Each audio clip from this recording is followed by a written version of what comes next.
Let's set the scene and let's take a closer look at the world that you're all navigating through, that you're operating in, with Professor Rory Stewart. He is a professor of brand strategy at Yale University. Welcome.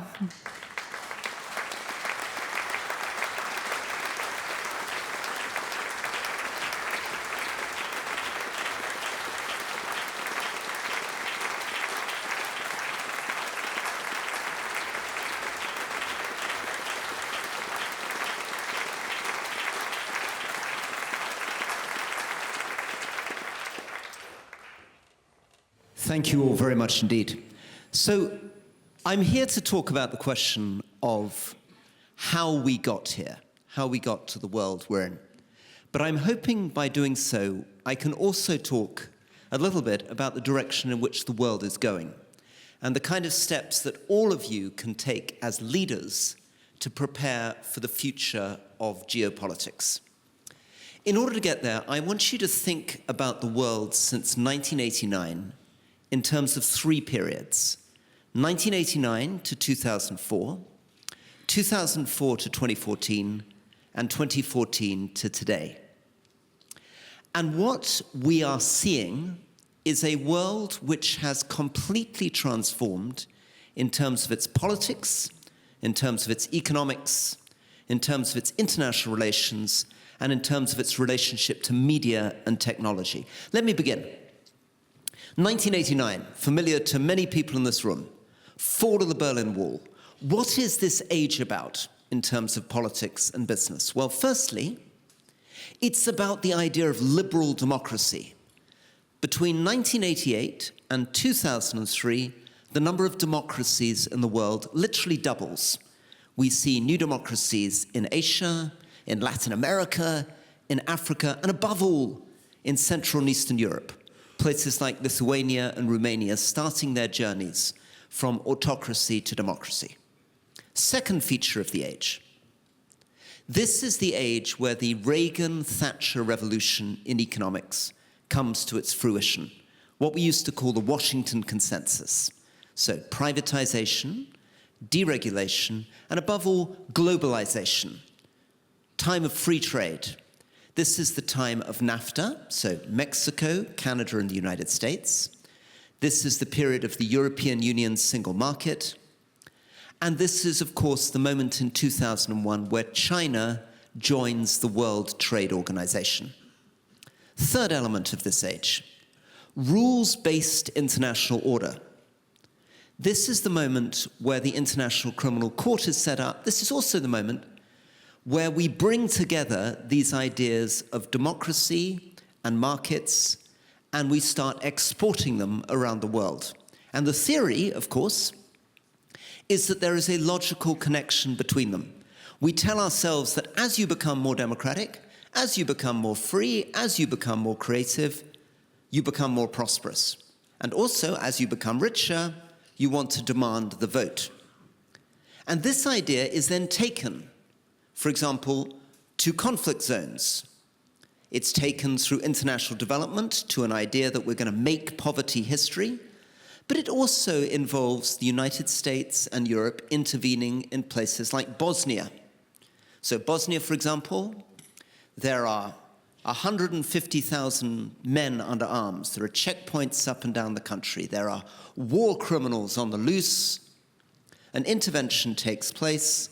The killing stops, the army is demobilized, the checkpoints disappear, all those war criminals are on trial in The Hague, and by 2000, the crime rate in Bosnia is lower than Sweden, at a time when that was a boast. Today, maybe we don't boast so much about the Swedish crime rate. The final thing that happens in this period is it is a moment where media and technology are still very centralized. So this is a moment where in the United States, there are only 4 major news channels. Everybody is watching the same news anchors in the evening. It's an era in the United States, the last hurrah of people like Walter Cronkite. In the United Kingdom, lots of people called Dimbleby. And what this creates is a politics of the center ground. So the politics, if you look at the graph of public opinion, it's a bell jar. The votes are where my fingers are, They're not where my elbows are. So this is the period, of course, of Bill Clinton, of Gerhard Schröder, of Tony Blair.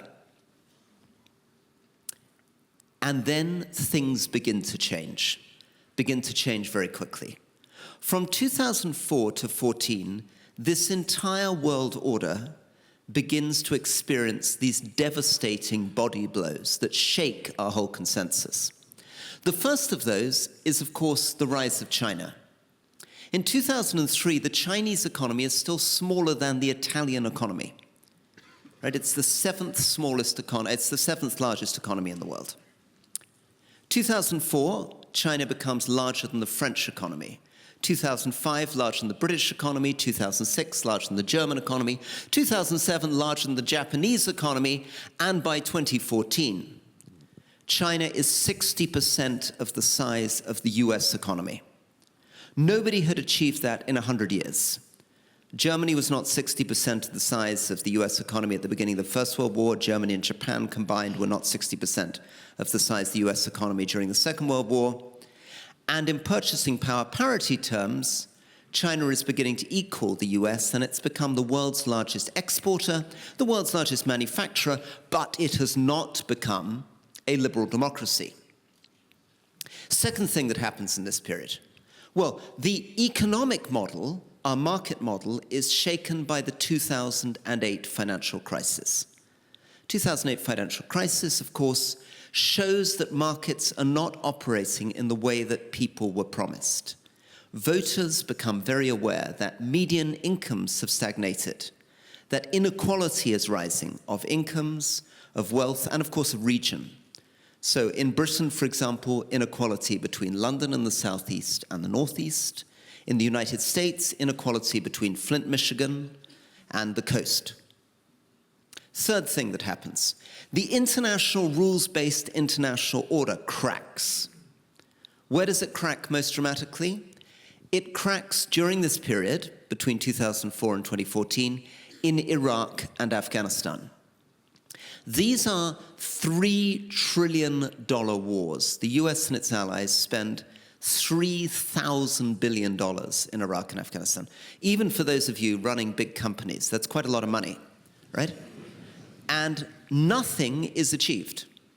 I was in Afghanistan again in August. I sit down with the governor of Bamiyan. The last time I was there, 3 years ago, she was a human rights lawyer. This time, it is the same Taliban governor who blew up the Bamiyan Buddhas 25 years ago and is now back in again as the governor of Bamiyan. Right?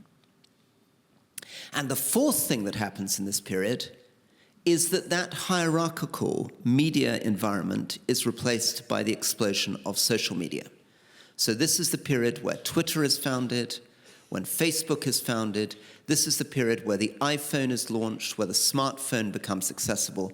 And this is, of course, in political terms, the period of the Arab Spring. Now, what does this mean, the Arab Spring? What is this Facebook revolution? Well, it's three things.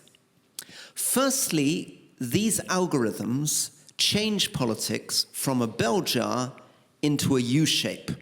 They drive polarization. They drive people to the extremes. In other words, the votes are no longer where my fingers are. Now, the votes are where my elbows are. Right? There are no votes left in the center ground. The second thing that happens is it begins to erode the difference between countries. So somebody sets themselves alight in a small town in Tunisia, and very rapidly we have revolutions breaking out in Tunisia, Libya, Egypt, Syria, Lebanon, Bahrain, Yemen. But the third thing is that politics becomes like the weather, quite literally chaotic, like the butterfly flapping its wings, creating a tornado across the ocean. Somebody sets themselves alight in Tunisia, and the result is conflict in Syria, 1 million refugees coming into Lebanon, 1 million refugees coming into Jordan, 3 million refugees going into Turkey, 1 million refugees going into Europe, and then the rise of the far right in Europe, driven by concerns about immigration. In other words, there is a direct connection between a man setting himself alight in a small town in Tunisia and what happened in the Netherlands yesterday when Geert Wilders collapses the government, right? which brings us to the 2014 to 2024 period. And here all the seeds which have been planted in the ground begin to sprout. 2014, Vladimir Putin invades Crimea. 2014, Vladimir Putin saves the regime of Bashar al-Assad in Syria. 2014, Narendra Modi, a populist nationalist, is elected for the first time in India, replacing 20 years of coalition government. 2014, ISIS, the Islamic State, creates a caliphate across the Iraqi-Syria border. 2015, the Law and Justice Party is elected in Poland. 2016 is the Brexit referendum in the United Kingdom. 2018, Bolsonaro is elected in Brazil. And of course, most dramatically of all, 2016 is the first election of Donald Trump. Now move forward to where we are today. With the second election of Donald Trump, we enter a shadow world. Everything is inverted. If the first period was about liberal democracy, today the dominant theme is authoritarianism and populism. If the first period was about global free trade, this period is about tariffs and protectionism. If the first period was about humanitarian intervention, for example, Bosnia, this period is about isolation. It's about saying there's a great big beautiful ocean between me and the rest of the world.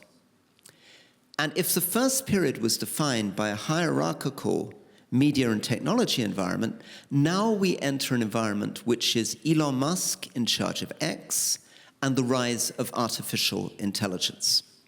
What does this mean for you? What does this mean for business people? Well, the first thing is that geostrategic analysis, knowing what is happening in China with Taiwan, knowing what is happening in the inner circle of Trump's administration, matter in a way that it didn't from 1989 to 2004. Broadly speaking, that world from 1989 to 2004 was a world where we were all trying to be Denmark, right?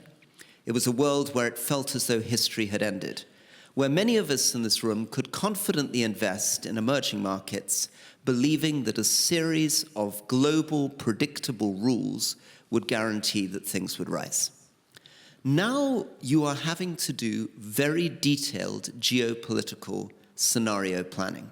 And you're having to do it in an environment in which you should not be asking people like me, will Xi Jinping invade Taiwan or not? Instead, you should be asking us, what is the probability that he invades Taiwan or not? And to explain to you the three reasons why he won't invade Taiwan and the three reasons why he might. And to look every month, every 2 months, at how those things are changing. Now, I've been given 15 minutes to talk to you about the entire world, right? So I'm not going to go into the details of what's happening in Argentina or what's happening in the Congo. But I want to finish maybe with the most powerful example as a way of thinking about the challenges that you face and the opportunities that you can find. I keep coming back to opportunities. If you are nimble enough, if you understand this new world well enough, you will be able to do things that your competitors cannot do. My final example, tariffs.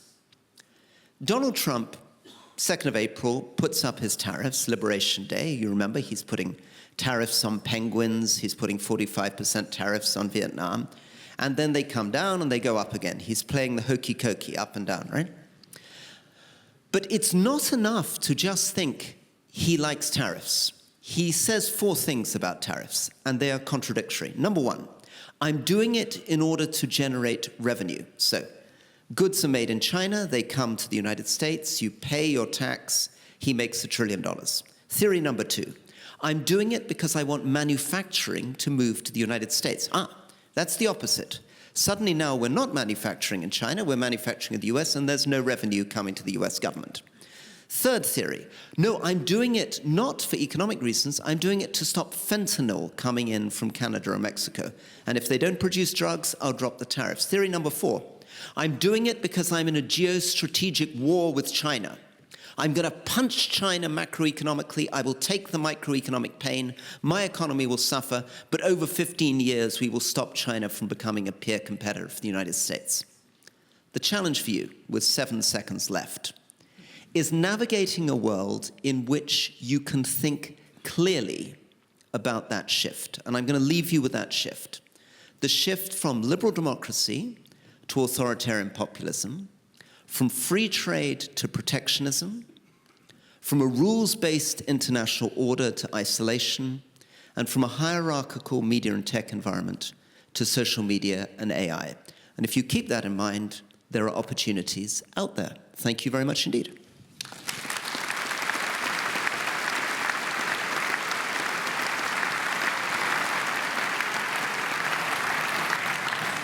Rory, thank you so much for that. That was really interesting and really enlightening. Again, ladies and gents, if you do want to send questions our way, please do that via the NZZ Connect app. I want to challenge you right away because you basically told the businesses here, hey, you need to be geopolitical experts. And I would say, really? Do we really have the time for that? Shouldn't we just diversify? Because that's what a lot of the Swiss businesses are already doing. They're diversifying their export markets. So I think, of course, the answer is not that the people in this room should be geopolitical experts any more than they need to be lawyers or accountants. But they certainly need to have teams of these people on board, and they need to learn. This is a very different world. The most fundamental lesson about geopolitics is that geopolitical experts cannot predict the future. Right? All the experts on Iran failed to predict the Iranian Revolution in '79. All the experts on the Soviet Union failed to predict the fall of the Berlin Wall in '89. All the experts on Russia and Ukraine failed to predict Putin going in February 2022. Right? So learning how to deal with these experts is incredibly important, but it's not enough to diversify. So not taking everything at face value. Where do you diversify? How do you diversify? What kind of regulatory risks are you going to take? Right? It's not enough to say, I'm going to move some of my manufacturing to the United States. What kind of manufacturing? What's that going to mean for the supply chains? How much are you going to pay for your inputs? And are you going to be able to export again out of the United States if people are putting up tariff barriers against you? These are very fine judgments. The billion-dollar question really is, what does all of this mean for globalization? Is this the end of it? Is it just globalization minus the US? Is it slowbalization? What is it? And do you think that ultimately free trade will prevail because that makes everyone better off? I think there has been a very fundamental change.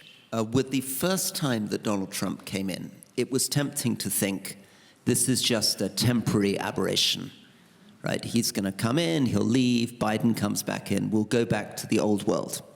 You know, that old world of 1989 to 2004 will just miraculously reemerge. His second election reveals that something very fundamental has changed. A very large number of American voters do not want the same relationship with the world that they had before. And it doesn't matter what happens in the midterms. It doesn't matter if Donald Trump loses and a Democrat comes in. Something fundamental has changed in American politics. The likelihood is even a Democratic president coming in will keep quite a lot of the tariff infrastructure in place, is unlikely to want to have the relationship with NATO that existed in the past, is unlikely to want to be a global policeman. And of course, you'll have to bear in mind that even if a Democrat is elected, 2028, a Republican of a MAGA sort could come back again in 2032. So I would not lean too far into this taco idea that somehow it's all going to be fine and we can just ignore what Trump is doing. That, I think, would be a very risky strategy. Rory, I know you're a Brit because your accent kind of gives it away. And I have the sense that you seem to be doing it right. I know you're teaching and you live in the US, but in the UK, you were the first country to get a trade deal, even though there wasn't a whole lot of meat to the bones. And then you got to stay on the aluminum tariffs, on the steel tariffs for at least 5 weeks. What is the UK doing better? Is it simply because you have a king and we don't? I know Trump likes the king, right? Yeah, I mean, I think don't read too much into it. What Trump is doing is playing divide and rule. And this is quite dangerous because he will try to play countries against each other. You know, Ireland now thinks it may be able to try to cut some side deal. And fundamentally, what is this deal that Britain has got with the United States? There's nothing to it. I mean, he put it together in 4 hours.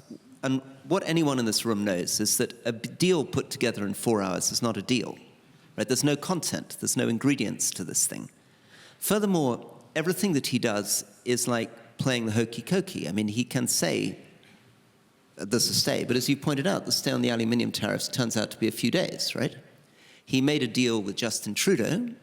When Trudeau dealt with fentanyl and appointed a fentanyl czar, the tariffs came down, and then they went up again 45 days later. He uses tariffs above all. I talked about the 4 theories, but above all, what he likes about it is that it gives him immense opportunity to pull a lever that forces people to come and see him, forces countries to come and see him, forces companies to come and see him, so that he can give little exceptions here. Oh, you're my friend. I'll cut a deal with Apple. I'll cut a deal with Walmart. Oh, no, I've changed my mind on Apple. No, I'm going to change what I'm going to do on Apple, right? So I wouldn't be too encouraged by Britain or think that Britain has found some formula. And essentially, all he wants is leverage, though I do wonder to what extent the court decision last week has sort of thrown a spanner in the works here. Quick question from the audience. What will likely trigger the end of this era, and what is next? You have exactly 2 minutes. Well, I mean, look, the point is this, that the point I'm making about this Tunisian setting himself alight and it ending up with the AfD in Germany and with the far right now doing quite well in Portugal and what we're seeing in the Netherlands is this point about chaos theory. It's a point about unpredictability. The thing that will change the future will be something that we cannot see at the moment, which is why, above all, what you need to be is unbelievably flexible and responsive and resilient to the way the world changes. But one thing we can see is AI. Anybody who is not spending 2 hours a day working with large language models, anybody silly enough to think that these things are primitive because they sometimes hallucinate and their memory is not good, is missing something so fundamental. The impact on productivity, the way in which it will drive unemployment, the way in which it can transform public services, the form of threats it can generate, makes AI something quite unlike any technological change that we've ever seen in world history. How do you see the role of the EU in this shift? I think the EU should be proud, should stand up for itself, should not give up, right? I mean, I think we're in a world in which, I have immense admiration for Mario Draghi, but I think it would be dangerous to become overly obsessed with this idea that somehow America has this great economic model because for the last 10 years it's been growing fast. There is so much wrong in the United States that we can see in the result of the election. Europe has so much: education, infrastructure, traditions, society, skills. We can complain all the time. There's a lot to be grumpy about. Even in Denmark, they're grumpy. But there's so much to be proud of. Please be proud. Be proud of the European Union. Be proud of Switzerland. Thank you very much indeed. Thank you. Thank you.